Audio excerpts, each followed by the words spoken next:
Anda telah mengunduh podcast yang dipaparkan oleh Pendeta Dr. Erastus Sabdono ini dari truth.id/voice. Selamat mendengarkan podcast ini.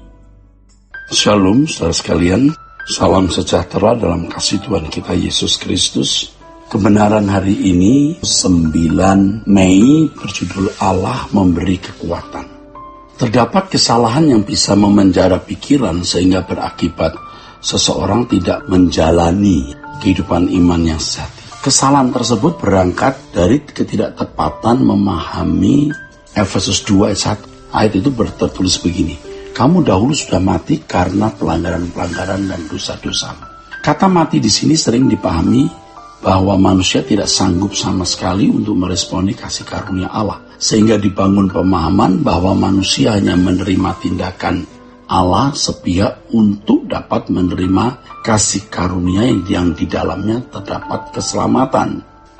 Jadi sehingga dibangun pemahaman bahwa manusia hanya menerima saja tindakan Allah yang menentukan dirinya diselamatkan. Mereka berpandangan bahwa manusia bisa meresponi kasih karunia hanya karena intervensi Allah secara penuh dan sepihak dalam diri manusia, yang menggerakkan seseorang dapat menerima kasih karunia Allah. Jadi semua dikerjakan oleh Allah, dengan demikian manusia tidak berperan sama sekali. Sebenarnya kata mati dalam Efesus pasal 2 ayat 1 itu berarti bahwa manusia tidak dapat mencapai kehidupan seperti rancangan Allah semula. Manusia telah kehilangan kemuliaan Allah. Manusia tidak mampu mencapai kesucian standar yang Allah kehendaki. Manusia tidak lagi berkodrat ilahi, tetapi berkodrat dosa. Kejatuhan manusia ke dalam dosa bukan berarti manusia menjadi jahat seperti binatang, tetapi manusia tidak mampu mencapai kesempurnaan seperti Bapa. Dengan usahanya sendiri manusia tidak mampu, tidak akan dapat kembali kepada atau kembali seperti rancangan semula. Dalam hal ini perlu intervensi Allah untuk menyelamatkan manusia dengan menyediakan kasih karunia di dalam atau melalui salib Yesus. Orang yang menjadi umat pilihan, saudaraku, dituntun untuk dapat dikembalikan ke rancangan semula. Dalam hal ini, Allah menyediakan kasih karunia dan manusia harus meresponinya secara proporsional. Manusia yang menerima tuntunan Allah dapat mewujudkan maksud keselamatan diberikan untuk manusia. Manusia yang menerima tuntunan Allah. Tapi kalau tidak, ya tidak bisa. Dalam keadaan manusia yang jatuh dalam dosa, manusia tidak akan mampu mengangkat dirinya sendiri menjadi manusia sesuai dengan rancangan Allah semula. Inilah yang disebut mati. Manusia membutuhkan kasih karunia. Tetapi manusia harus menyambut uluran tangan Allah tersebut dengan memberi diri digarap oleh Allah yang melalui Roh Kudus, saudara sekalian. Jadi manusia bagaimanapun harus merespon.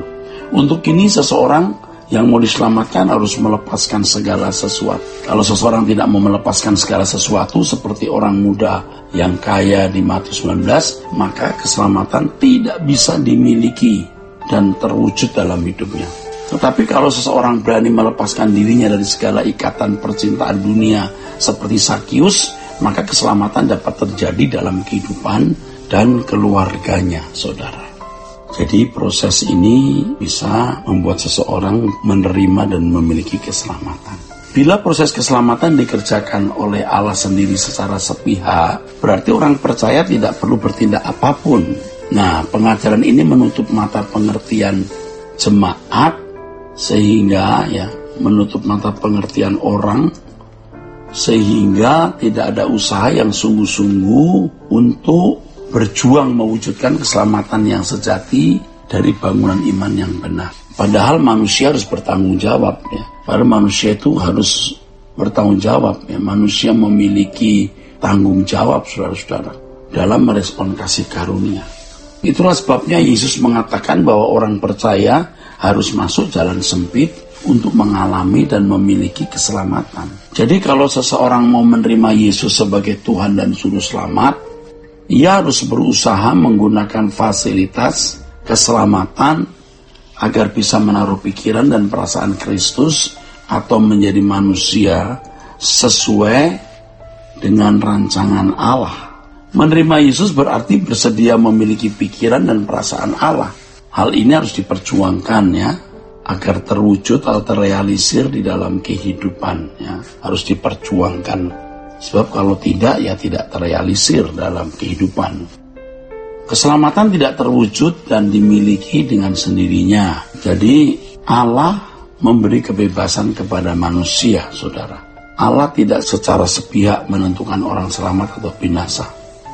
Keselamatan harus dikerjakan masing-masing individu. Pandangan banyak orang bahwa Allah lah yang mengerjakan keselamatan tersebut tanpa peran manusia, itu pandangan yang salah. Memang ada ayat Filipi pasal 2:13 yang mengatakan demikian. Tetapi mereka mengutip ayat itu tanpa melihat dengan teliti ayat sebelum dan sesudahnya. Ayat sebelumnya mengatakan bahwa orang harus memiliki pikiran Kristus. Hendaklah kamu dalam hidupmu bersama menaruh berpikiran dan perasaan yang terdapat juga dalam Kristus Yesus. Ya, jadi itu kita yang harus menaruh pikiran dan perasaan itu. Kita harus berjuang. Maka Allah akan mengerjakan dalam diri kamu. Dalam bahasa aslinya energeo, memberikan energi. Orang percaya harus mengerjakan, artinya menyelesaikan, katergazomai. Dan Allah memberikan energi. Jika hal ini berlangsung, maka Allah yang memberi energi atau kekuatan, jadi meresponi keselamatan atau anugerah Allah adalah bagian orang percaya yang harus dipenuhi oleh orang percaya itu sendiri. Jika orang percaya mengerjakan keselamatan dengan sungguh-sungguh, maka Allah akan membantu mengerjakan dalam arti kooperatif ya. Memenuhi tanggung jawab ini bukan sebagai jasa, di mana kita bisa membanggakan diri seakan-akan dengan kemampuan sendiri kita bisa meraih keselamatan. Tindakan kita adalah tanggung jawab untuk meresponi kasih karunia. Harus diperhatikan bahwa seseorang harus terlebih dahulu mengerjakan keselamatannya dengan takut dan gentar. Artinya berusaha sungguh-sungguh untuk menjadi seperti Yesus.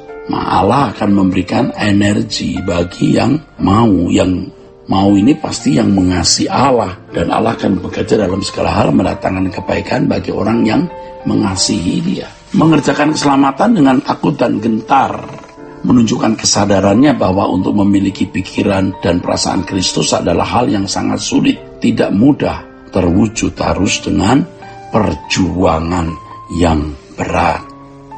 Nah, kiranya kebenaran ini, saudara-saudaraku, memberkati kita sekalian. Sola Gracia. Untuk berlangganan renungan harian dalam bentuk cetak, silakan hubungi Truth Literatur di nomor telepon 0878 7870 7000.